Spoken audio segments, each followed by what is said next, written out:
Scrapbook Boxing Museum of the Forgotten Fisticuffs series. 10 greatest black welterweights of all times, in my opinion, must include Thomas the Hitman Hearns. Let's take a look at Thomas Hearns' resume to find out why he belongs on this list right here on the Museum of the Forgotten Fisticuffs series. Now, Thomas Hearns was known as the Hitman in the Kronk gyms, but there were two members of the Kronk stable that made up of Motor City Cobra: Hilma Kente and Thomas the Hitman Hearns. Now, Hearns was born October 18th, 1958. He's 63 years of age as we currently speak.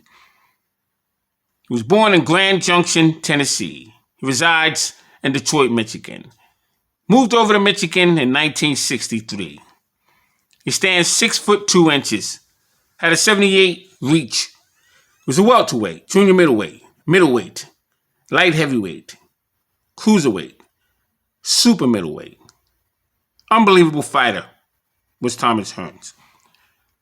And he would end his boxing career with a pro record of 67 total bouts, 61 wins, 48 knockouts, 5 losses and 1 draw. Had an amateur record of 155 wins, 8 losses and 7 knockouts. Now, Thomas Hearns would win 1977 National Amateur Athletic Union Junior Welterweight Championships. He defeated Ohio's own Bobby Joe Young. In 1977, he would win a National Golden Gloves in the Junior Welterweight division, defeating Bobby Joe Young. He would take on Ronnie Shields. He would lose to Aaron Pryor in the Fighters Tournament. He would defeat 14 opponents, 9 by knockout, in world title fights.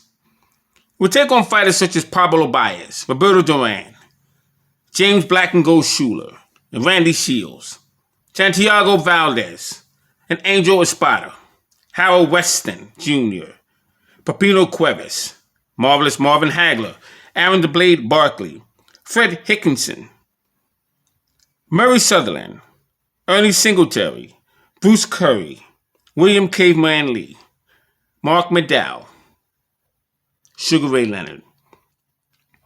Between November 25th, 1977 and February 4th, 2006, Thomas Hearns will be a force in the professional ranks.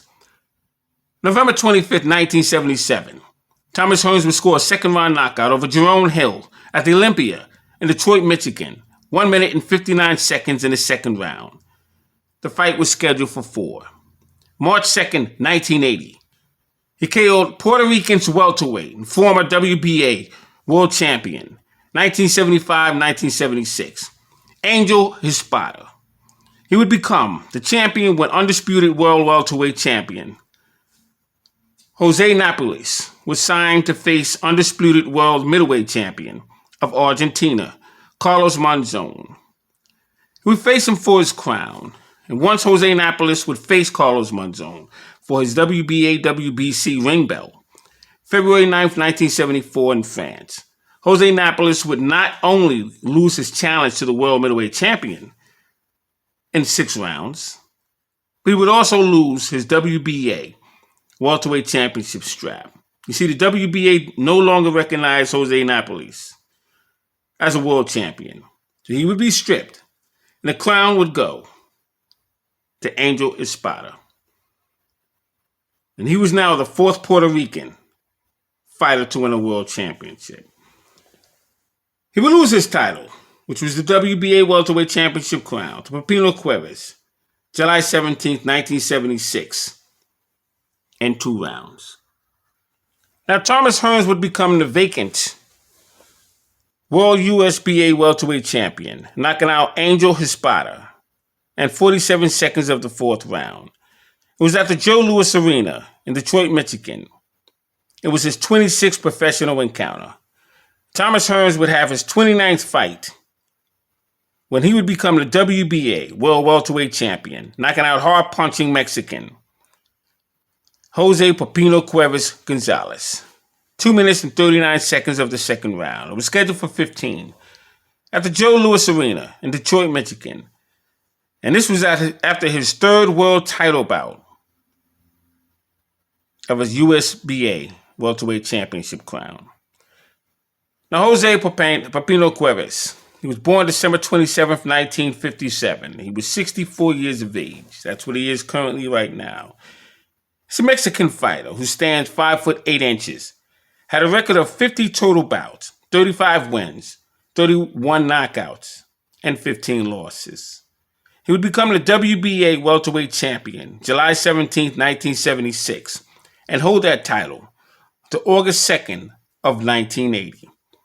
November 14, 1971 to September 25, 1989 would be the years that Papino Cuevas would be active.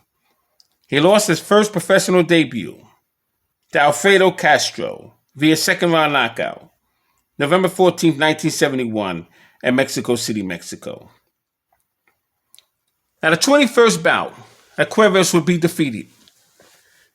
He defeated Andy Price, winning a 10-round unanimous decision at the Sports Arena in Los Angeles, California, June 2nd, 1976.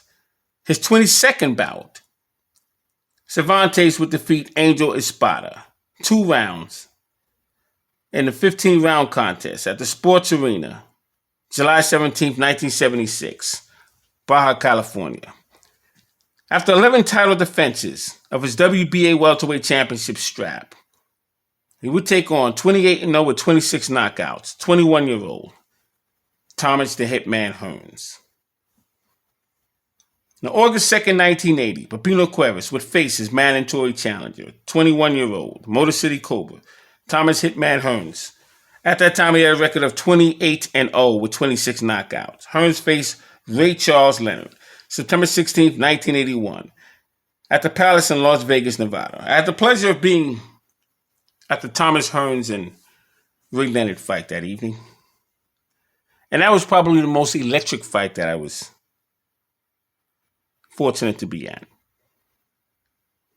Hearns carried his WBA welterweight championship crown with a record of 32-0 with 30 knockouts. Ray Leonard carried his WBC welterweight championship crown.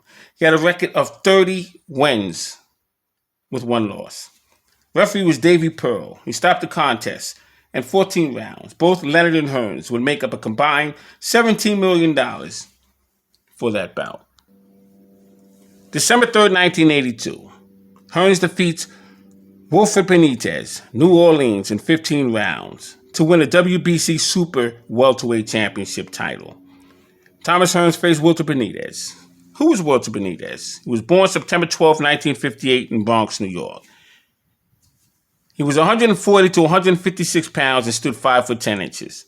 He ended his career with a record of 58 total bouts, 51 wins, 30 knockouts, 1 draw, and he was stopped 4 times.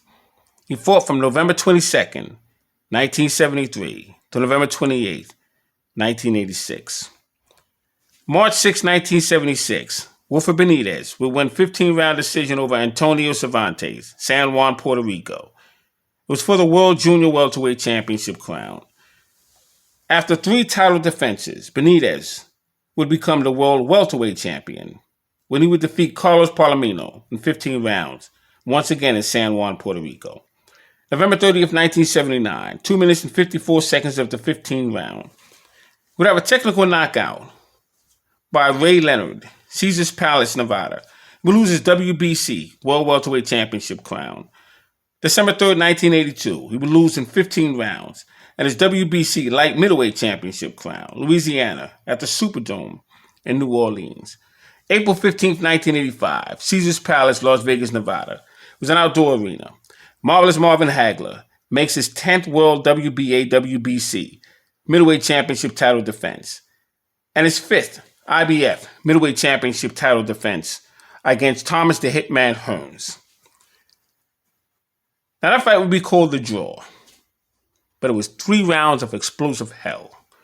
Thomas Hearns and Marvelous Marvin Hagler. What a fight that was. I had the pleasure of being at that fight in the second row. Now, the original scheduled bout was to take place May 24th, 1982. But Thomas Hearns had injured his pinky. It was scheduled at the Windsor Arena in Ontario, Canada. And Bob Arum has stated Marvin Hagler was earning $5.5 million, 45% of the gate, 15,088 seat capacity, outdoor stadium, 12-round title defense. March 8th, 1971, Muhammad Ali and Joe Frazier would tally up $18.5 million in promotional fees, 1.6 million seat capacity. And that was a record. It was closed circuits during those days. Ray Leonard received $12 million when he stopped Thomas Hearns, September 16th, 1981. And Ray Leonard would receive $10 million against Roberto Duran, June 20th, in 1980. And Marvin Hagler would receive $5.6 million. He weighed 159 pounds. And Thomas Hearns would receive $5.4 million. And he weighed in at 160 pounds. The referee was Richard Steele. He stopped the contest 1 minute and 52 seconds of the third round, scheduled for 12. 600 closed-circuit television locations. June 15, 1984, Thomas Hearns would take on Roberto Duran in Las Vegas, Nevada, for the vacant junior middleweight championship crown. He would knock him out in 2 rounds. And Roberto Duran, his name was the Hands of Stone. That's what they called him. He was born June 16, 1951, in Panama City, Panama. He stood 5'7", had a 66.5-inch reach, had a total bout career of 119 bouts, 103 wins, 79 knockouts, and 16 losses. February 23rd, 1968 to July 14, 2001 would be the years of Roberto Duran's career. And he would fight from lightweight all the way to middleweight. Took on Ray Lampkin, Pepino Cuevas, Edwin Viruet, Sal Mamby, Javier Munez, Carlos Palomino, Sugar Ray Leonard, Wilfred Benitez, Kirkland Lane, Pepino Cuevas, Davey Moore, Marvin Hagler, Thomas Hearns, Iron the Blade Barkley, Vinny Pazienza, Jorge Castro, William Joppy, Hector Camacho, Pat Lara. Would also take on Ernesto Marcel and Jose Angel Hernandez, Esteban De Jesus, Jose Vasquez, Kim Buchanan. Unbelievable fighter was Roberto Duran. October 16, 1972, he knocks out Kim Buchanan in New York's Madison Square Garden and became the world WBA lightweight champion. January 21, 1978, 12-round knockout of Esteban De Jesus. June 20th, 1980, he won a WBC welterweight championship crown and defeating Sugar Ray Leonard in 15 rounds. November 25th, 1980, he lost the World Welterweight Championship, WBC, in 8 rounds to the same Sugar Ray Leonard. January 30th, 1982, he lost the challenge of the WBC Super Welterweight Championship crown to Wilfred Benitez. June 16th, 1983, he defeats Davey Moore in New York's Madison Square Garden, stopped him in 8 rounds for the WBA Super Welterweight Championship crown. It was on his birthday. Had the pleasure of being at that fight as well. November 10th, 1983, he would lose the challenge to Marvelous Marvin Hagler for the WBA, WBC, and the IBF World Middleweight Championship contest. June 15th, 1984, he would lose to Thomas the Hitman Hearns for the vacant WBC Super Welterweight Championship crown. He would be stopped in 2 rounds. February 24th, 1989, the World Welterweight WBC Middleweight Championship crown, 12 rounds. He would lose to Iron the Blade Barkley. The Convention Hall in Atlantic City. I had the pleasure of being at that fight. December 7th, 1989, he would lose the challenge for the World WBC Super Middleweight Championship crown. He would take on Ray Leonard at the Mirage Paradise Island in Nevada. He would take on Vinny Pazienza and Hector Camacho for the IBC Super Middleweight Championship crown. August 28, 1998, he would lose the challenge for the WBA World Middleweight Championship crown. He'd be stopped in 3 rounds with William Joppy in Las Vegas, Nevada. He would also take on Pat Lara and Hector Camacho for the NBA Super Middleweight Championship crown. Roberto Duran was a hell of a fighter. But all in all, I just wanted to explain to you why I feel that Thomas the Hitman Hearns belong on this list. He went on to take on Andrew Maynard at cruiserweight. He defeated Virgil Hill. Virgil Hill was undefeated at that time. He would take his WBA light heavyweight championship strap. Unfortunately for him, Iron the Blade Barkley would follow him up there and he would take that title as well.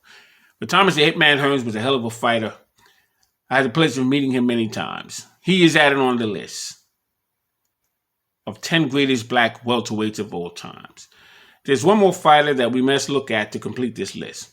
Thanks for watching. I'm Scrapbook Boxing, Museum of the Forgotten Fisticuff series. All great fights and all great fighters will never be forgotten on my channel. Shout out to Thomas the Hitman Hearns. Peace.